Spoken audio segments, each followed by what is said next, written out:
Bonjour et bienvenue dans Pensée des temps présents. Aujourd'hui, nous abordons la notion de cosmos qui est une composante primordiale, qui est la notion fondatrice de cette grande pensée, cette grande philosophie des stoïciens. Qu'est-ce que c'est que le cosmos, que l'on désigne parfois de même par nature ou grande nature? Le cosmos est l'ensemble de tous les éléments qui existent sur Terre. Les êtres humains, les forêts avec les animaux, la terre, la mer.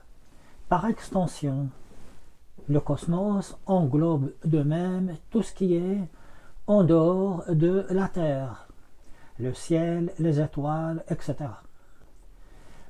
Et si on devait résumer, le cosmos serait alors l'univers. Toutefois, il ne faut pas comprendre l'univers à un sens astronomique, astrologique, religieux ou scientifique. Le sens de cosmos, c'est quelque part malheureusement perdu. C'était quelque chose de tout à fait normal et naturel chez les stoïciens. Le cosmos possède une vie qui lui est propre, qui l'anime. Ce n'est pas une vie au sens que nous connaissons chez l'être humain qui meurt et qui naît.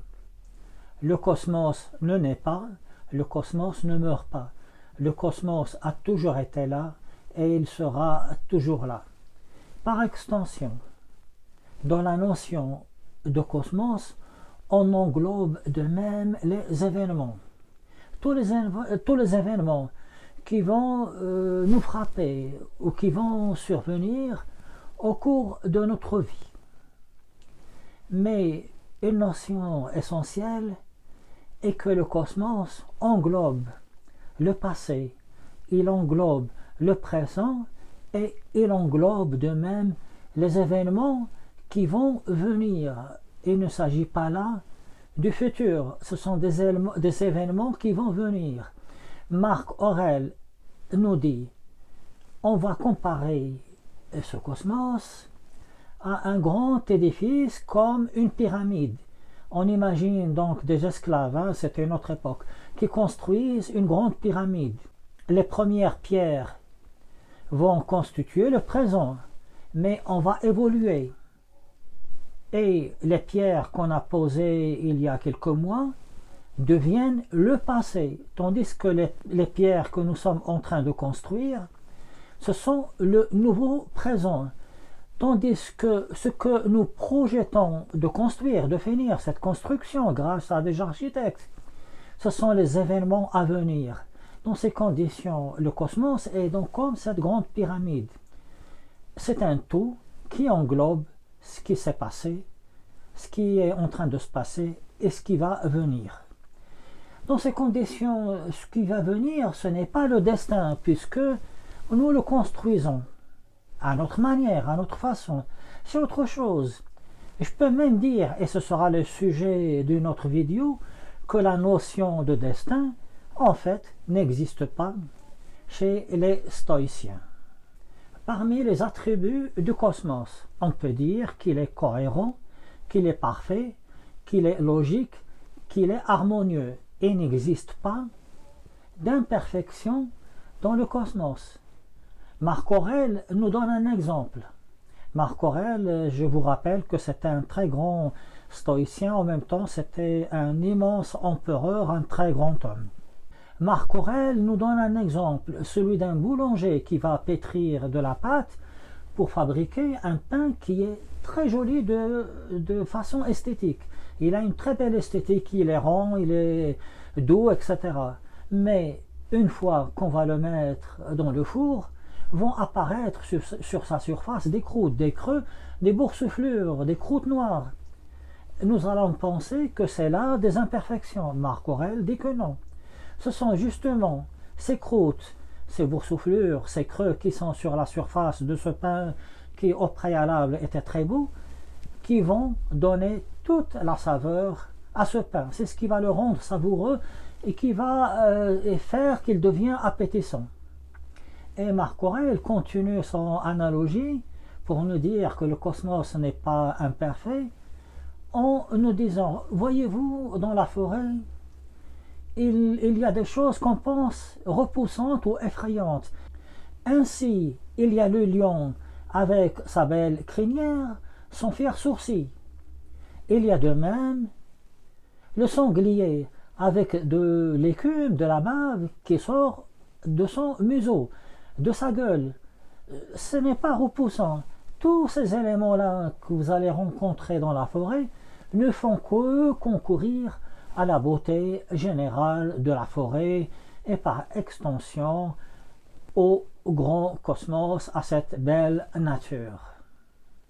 Nous avons dit que le cosmos était parfait, harmonieux.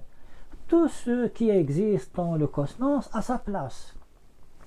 Aucun élément comme cette pyramide, ce bel édifice, n'est de trop.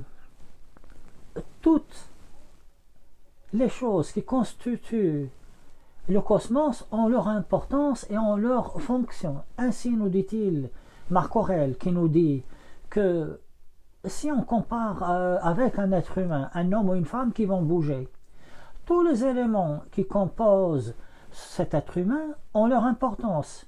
Il y a 2 pieds qui vont fonctionner de façon synchrone pour marcher. Si on enlève un pied ou juste un orteil, la personne va boiter. Il en est de même. Pour mâcher, il faudrait bien 2 mâchoires, une inférieure et une supérieure, et ainsi de suite. Donc le cosmos, comme ce corps humain, est parfait et tous les éléments qui le composent ont une fonction bien déterminée. On ne peut pas les enlever sans nuire à l'ensemble. Le cosmos est également les événements qui vont survenir dans notre vie. Il peut nous arriver des choses fâcheuses comme la perte d'un être cher ou bien comme une amputation. Marc Aurèle nous dit, le fait de les concevoir comme quelque chose de grave n'est que le fait de notre jugement. Ces événements ne sont pas injustes puisqu'ils frappent de façon indifférente le vertueux comme le vicieux, le riche comme le pauvre, le faible comme le puissant.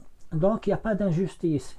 Ce sont nos jugements qui nous les font percevoir comme quelque chose d'injuste, quelque chose de dramatique. Il nous donne un exemple. Si une personne est malade, un célèbre médecin qui s'appelle Esculape, un médecin de l'époque de l'Antiquité, va lui prescrire des choses qui sont désagréables, comme des bains froids, comme une marche forcée. Mais tout cela n'est pas une injustice, c'est dans le but de guérir cette personne. Et il nous dit, voyez-vous, lorsque vous appelez le sort, ce qu'on appelle le sort, ça s'arrange sur nous, entre guillemets, ce n'est pas une injustice. C'est tout simplement quelque chose qui est là pour nous guérir et il faudrait l'accepter et l'aimer. Alors, les philosophes se sont engouffrés dans cette brèche pour dire que là, Marc Aurèle nous demande d'aimer, les stoïciens donc, nous demandent d'aimer quelque chose qui est grave, comme la perte d'un enfant. Mais voyez-vous, le mot aimer ici n'est pas pris dans le même sens que aimer son enfant, ça n'a rien à voir. Du reste, dans la philosophie contemporaine, quand on dit j'aime la liberté et que je suis prêt à mourir pour la liberté et que j'aimerais toujours la liberté même si elle me cause des problèmes comme être fusillé par le tyran. Voyez-vous, quelque part, comme dit le proverbe, avant de balayer devant la porte des autres, il faudrait peut-être balayer devant chez soi. C'est une question de sens des mots. Voilà donc tout ce que j'ai à vous dire pour le moment sur le cosmos. Toutes les notions qui ont été développées et qui peuvent paraître un peu particulières, je les développerai dans les prochaines vidéos. La prochaine vidéo, elle, sera consacrée à ce qui dépend de nous et ce qui ne dépend pas de nous. C'est par cette phrase que commence Épictète son manuel. D'ici là, je vous dis au revoir et merci pour votre patience et pour votre écoute.